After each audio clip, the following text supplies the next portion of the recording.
Kwamba kiongozi wa wengi katika bunge la kitaifa Adan Duale hivi sasa anazungumza katika kikao pamoja na tume ya mipaka na uchaguzi humu nchini. Nafikiri yuko katika eneo la KICC. Tuweze kusikiza ni ripoti ya uchaguzi ambayo inatolewa hivi sasa. Forget about electoral reforms, we forget about IEBC. So we come and think of IEBC when it is 1 year to the election or 2 years to the election. And I think that has been our undoing. And because of the new environment we have now in town, the Building Bridges initiative, where the political parties across the board, the minority and the majority, have agreed to work together. Good of the nation.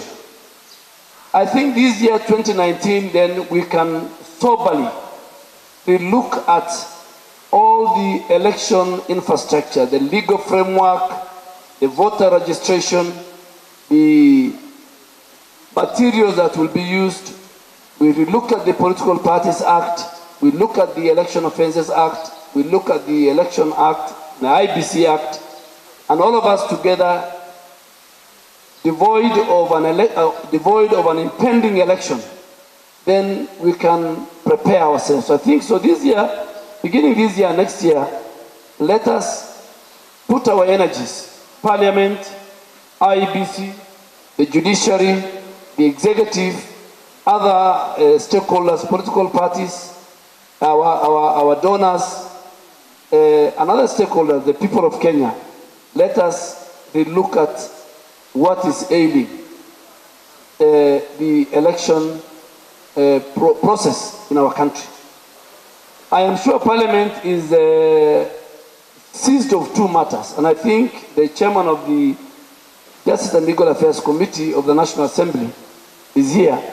And those two are, one, there is lack of a legal framework in establishing or the establishment of the selection panel that mandated to recruit the remaining 4 commissioners.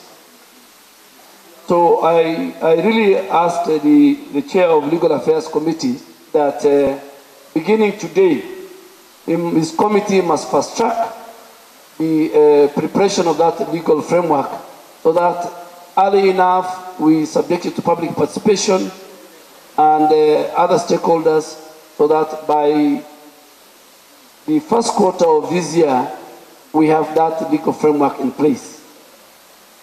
Number 2, and I think which is very, very important, is the absence of the referendum law in our country. The people are talking about referendum, yes, but there's the absence of that legal regime. So I really want to ask again the chair of Legal Affairs Committee, as the committee that is mandated by the standing orders and the Constitution, to fast track that piece of legislation and subject it to public participation, to political parties, to other stakeholders, so that we finish. And I think lastly, this is to IEBC. And I think the election, the expenditure, the cost of conducting election in Kenya is very, very expensive. I mean, 54 billion. And I'm sure if you look at other countries, and even our own country, that cost is very high. There are those who argue that democracy is expensive. We should not look at the cost. So our elections are expensive. We must have a discussion on that as a country. And secondly, the Public Accounts Committee of the National Assembly is now doing a special audit on the election of 2017. And I'm sure when that report is tabled before the House, the men and women, accounting officers, who in one way or the other who are involved